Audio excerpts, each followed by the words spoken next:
안녕하세요. 성경 읽는 시간입니다. 네, 오늘 사무엘상 7장, 8장, 9장을 한번 읽어 볼 텐데요.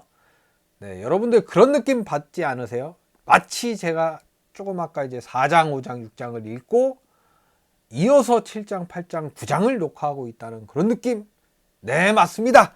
여러분들 최고입니다. 지금 그러고 있거든요. 제가 이제 김장을 하러 가야 돼가지고요. 내일은 녹화를 도저히 못할 것 같아서 오늘 그래도 약속은 약속이다. 한번 지켜보자.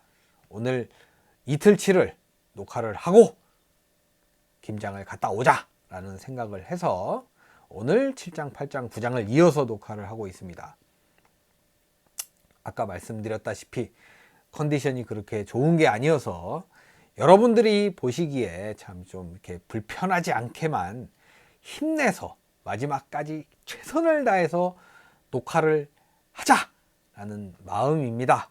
네, 부디 예쁘게 봐주시고 오늘 7장부터 9장까지 한번 또 힘내서 달려보도록 하겠습니다. 네, 먼저 사무엘상 7장입니다. 네, 6장이 기억이 나요. 네, 읽은 지 얼마 안 돼서 괴가 이제 돌아오는 도중이었잖아요. 하나님의 괴는 과연 어떻게 될지 보겠습니다. 그래서 기럇 여아림 사람들은 여호와의 괴를 가지고 가서 산 언덕에 사는 아비나답의 집에 두고 그의 아들 엘리아살에게 그 괴를 맡겨 지키도록 하였다. 여호와의 괴가 기럇 여아림에 들어간 지 20년이 되었고 그동안에 모든 이스라엘 사람들은 슬퍼하며 여호와를 찾았다. 그래서 사무엘이 모든 이스라엘 백성에게 이렇게 말하였다. 여러분이 진심으로 여호와께 돌아오고자 하면 이방신들과 아스다롯 우상들을 여러분 가운데서 제거하고 여호와만 섬기기로 작정하십시오. 그러면 그분이 여러분을 블레셋 사람에게서 구출하실 것입니다. 그래서 이스라엘 사람들은 바알과 아스다롯 우상을 없애버리고 여호와만 섬겼다. 이거 되게 당연한 건데, 그쵸? 그때 사무엘이 그들에게 이스라엘 백성 여러분 모두 미스바로 모이십시오. 내가 여러분을 위해 여호와께 기도하겠습니다 하고 말하였다. 그래서 그들은 미스바에 모여서 물을 길어 여호와 앞에 붓고 온종일 금식하며 우리가 여호와께 범죄하였습니다 하고 자기들의 죄를 고백하였다.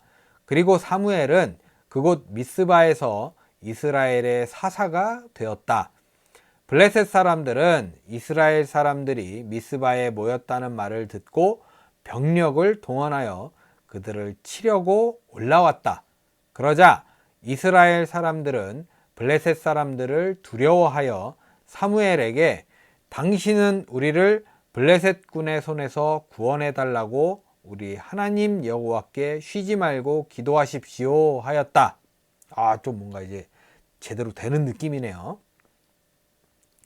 그래서 사무엘이 젖먹는 어린 양 한 마리를 가져다가 통째로 태워 여호와께 번제를 드리고 이스라엘을 도와달라고 부르짖자 여호와께서는 그 기도를 들어주셨다. 사무엘이 번제를 드리고 있을 때 블레셋 군이 이스라엘과 싸우려고 접근해 왔으나 여호와께서 큰 천둥 소리로 그들을 혼란 속에 몰아넣으셨다.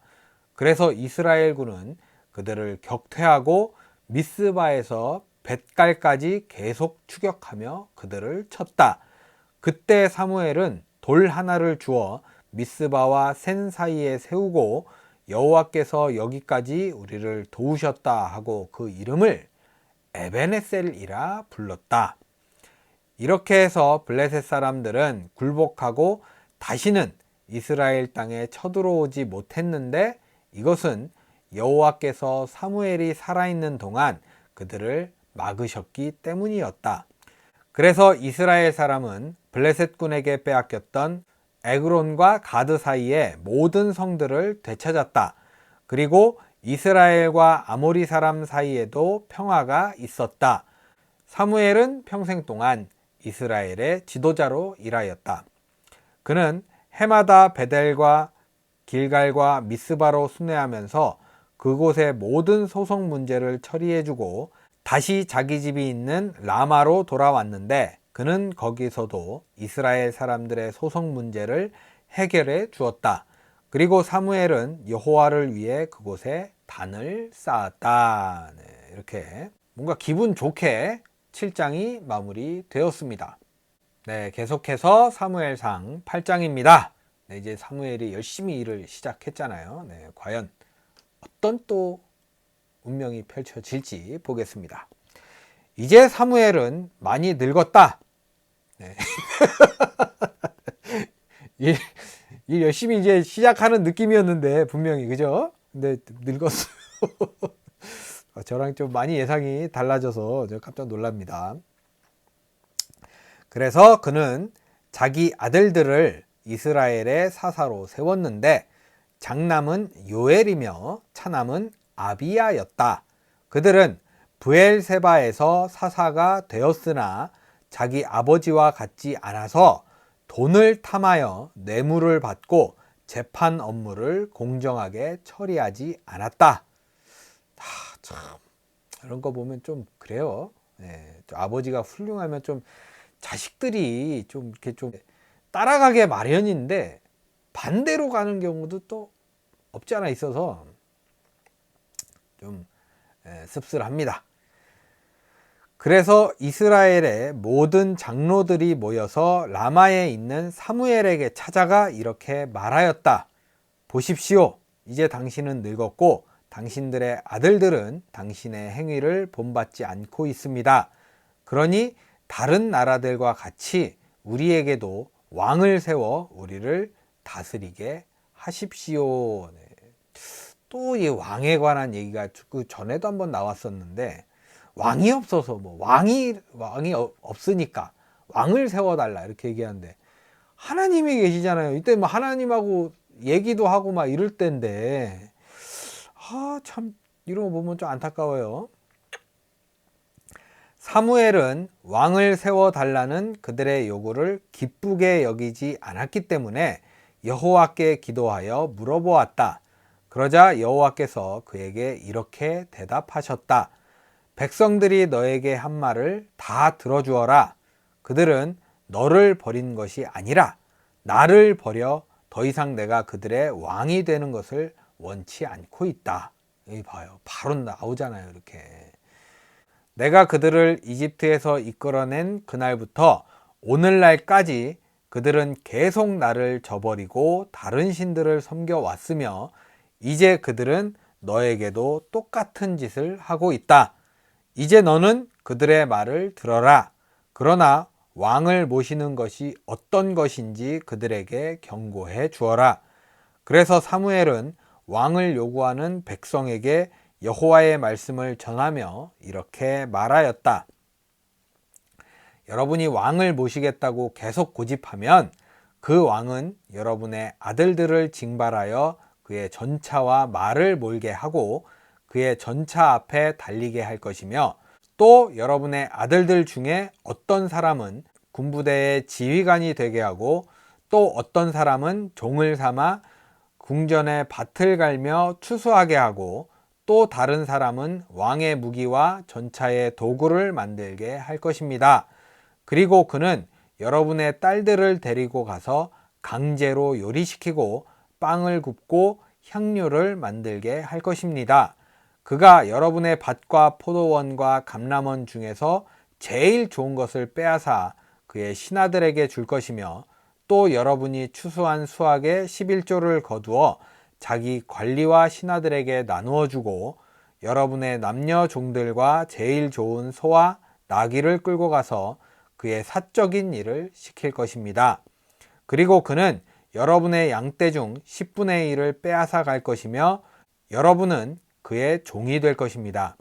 그때 여러분은 여러분이 택한 바로 그 왕 때문에 눈물로 부르짖을 것이나 여호와께서는 여러분에게 응답하지 않으실 것입니다. 그러나 백성들은 사무엘의 경고를 듣지 않고 아닙니다. 그래도 우리는 왕이 있어야 되겠습니다. 우리는 우리 주변의 다른 나라들과 같이 되기를 원합니다. 그래야 그가 우리를 다스리며 전쟁에서 우리를 지휘하고 우리를 위해 싸울 것이 아닙니까? 하고 우겨댔다. 우기는 데는 장사 없어요. 네. 사무엘이 백성들의 말을 듣고 그대로 여호와께 전하자 여호와께서는 그들의 말대로 왕을 세우라고 말씀하셨다. 그래서 사무엘은 그렇게 하기로 하고 그 사람들을 모두 집으로 돌려 보냈다. 네, 이렇게 또 이제 문제를 일으키고 8장이 마무리되었습니다.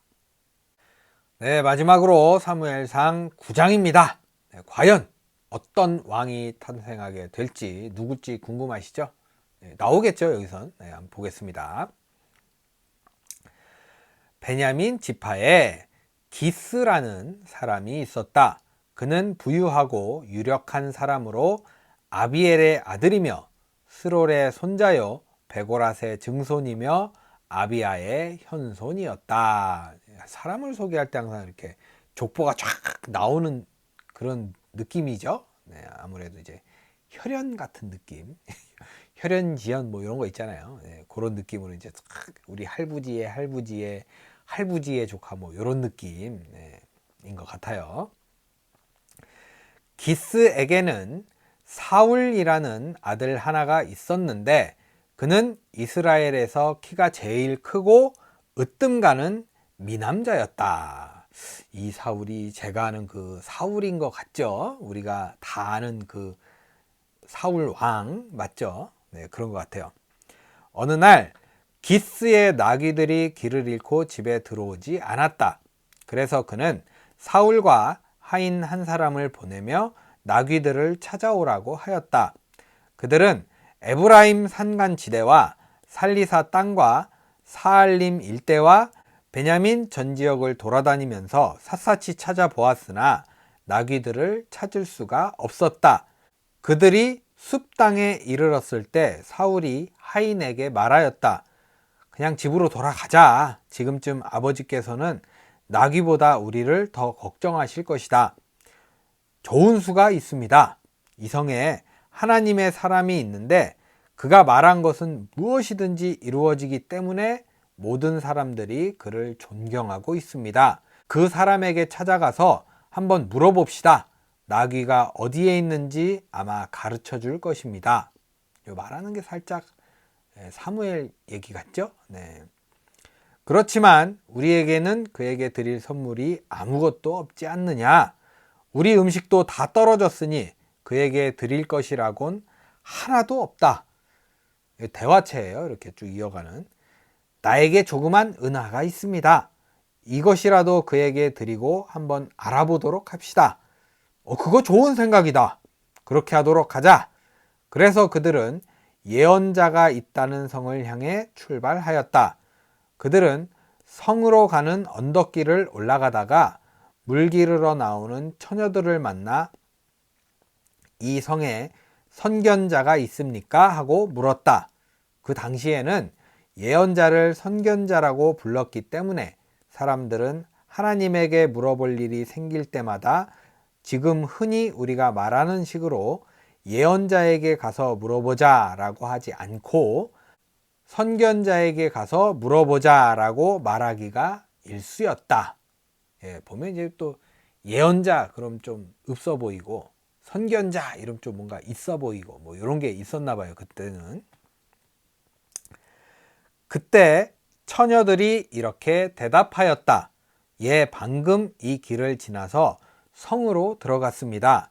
그는 외출했다가 오늘 백성들의 산당 제사에 참여하기 위해서 이제 막 돌아왔습니다. 그는 곧 산당으로 떠나야 합니다. 이것은 백성들이 그가 와서 축복 기도를 해주기 전에는 제물을 먹지 않고 기다리기 때문입니다. 그러니 지금 서둘러 성으로 들어가 보세요. 곧 만날 수 있을 것입니다. 식기도. 느낌상 식기도죠. 식기도 짧게 해야지 또 배고파 죽겠는데 길게 하면 원성사요. 네. 그래서 그들은 성으로 급히 떠났다. 그들이 성으로 들어갈 때 사무엘이 산당에 가려고 나오고 있었다. 여호와께서는 전날 사울이 올 것을 미리 알게 하려고 사무엘에게 이렇게 말씀하셨다. 내일 이맘때에 내가 베냐민 땅에서 한 사람을 너에게 보내겠다. 너는 그에게 기름을 부어 내 백성의 지도자로 삼아라. 그가 내 백성을 블레셋 사람에게서 구해낼 것이다. 내가 그들의 부르짖는 소리를 들으니 측은한 마음이 드는구나. 네, 하나님께서 좀 마음이 이렇게 많이 여리세요. 네, 참. 사무엘이 사울을 보는 순간 여호와께서 그에게 저 사람이 내가 너에게 말한 바로 그 사람이다. 그가 내 백성을 다스릴 것이다 하고 일러주셨다. 그때 사울이 사무엘에게 다가가서 물었다. 선견자의 집이 어디 있는지 좀 가르쳐 주시겠습니까? 내가 바로 선견자요. 당신은 먼저 산당으로 올라가시오. 오늘 당신과 내가 함께 식사할 것이오. 내일 아침 내가 당신을 보낼 때에 당신이 알고 싶어 하는 것을 다 말해 주겠소. 그리고 사흘 전에 잃어버린 나귀에 대해서는 조금도 염려하지 마시오. 그것은 이미 찾았소. 이스라엘 사람들이 그처럼 원하던 자가 누구요? 바로 당신과 당신의 가족이 아니요. 별 말씀을 다 하십니다. 나는 이스라엘 지파 중에서도 가장 작은 베냐민 지파 출신이며 게다가 우리 가족은 우리 지파의 모든 집안 중에서도 가장 보잘것없는 집안인데 어째서 나에게 이런 말씀을 하십니까? 이 레파토리를 제가 예전에 한번 읽었던 것 같거든요. 누군지 기억은 안 나지만 제가 제일 작은 자요 뭐 이렇게 좀 겸손하게 이야기했던 사람이 떠오르는데 누군지 모르겠네요. 아무튼 사무엘은 사울과 그의 하인을 데리고 큰 객실로 들어가서 그들을 귀빈석에 앉혔는데 그곳에는 30명 정도의 손님들이 모여 있었다. 그런 다음 사무엘이 요리사에게 그들을 위해 미리 준비해 놓은 가장 맛있는 고기를 사울에게 갖다 주라고 지시하자 그는 그 고기를 가져다가 사울 앞에 놓았다. 그러자 사무엘이 자 먹읍시다. 이것은 내가 이 손님들을 초대하기 전부터 당신을 위해 준비해 놓은 것이요 하였다. 그래서 그날 사울은 사무엘과 함께 식사하였다. 그 후에 그들은 산당에서 내려와 성으로 돌아왔다. 사무엘은 사울을 데리고 옥상으로 올라가서 이야기를 주고 받았다. 다음 날 아침 사무엘은 일찍 일어나 옥상에 있는 사울을 불러 일어나시오. 당신이 떠날 시간이 되었소 하였다. 사울이 일어나자 사무엘은 그를 데리고 밖으로 나갔다. 그들이 성 끝에 왔을 때 사무엘은 사울에게 잠깐 내가 당신에게 할 말이 있소. 하인을 앞서 보내도록 하시오 하였다. 하인이 앞서가자 그는 다시 말을 이었다. 여기 잠시 멈추시오. 내가 하나님의 말씀을 당신에게 일러 주겠소. 뭔가 이제 이루어지는 중간에 이렇게 좀 찝찝하게 끝났네요. 서두가 좀 길다고 해야 될까요? 아무튼 이렇게 9장이 마무리되었습니다. 네, 이렇게 해서 오늘 사무엘상 7장부터 8장, 9장까지 한번 쭉 읽어보았습니다. 네, 여러분들 어떠셨나요? 저는 기분 좋습니다. 좀 뭔가 개운해. 이렇게 사우나 하고 나온 기분으로 개운하네요. 네. 쓰러지면 바로 잘 것 같긴 한데 그래도 오늘 해냈습니다. 승리했습니다. 네. 김장 잘하고 몸 관리 잘해서 요즘 감기 걸리는 사람이 많더라고요. 환절기다 보니까 날씨가 급격하게 추워지기도 하고 급격하게 더워지기도 하고 막 이러다 보니까 왔다 갔다 하는 그 뭐라 그럴까요? 그 일교차 심해서 감기 조심하셔야 될 것 같습니다. 네, 아무쪼록 오늘 여러분 복된 하루 보내시고요. 감기 조심하시고 건강이 최고더라고요. 어디 좀 아프면 정말 힘들잖아요. 네. 건강하게 저는 김장하고 와서 다시 만나도록 하겠습니다. 기분 좋게 뵙겠습니다. 감사합니다.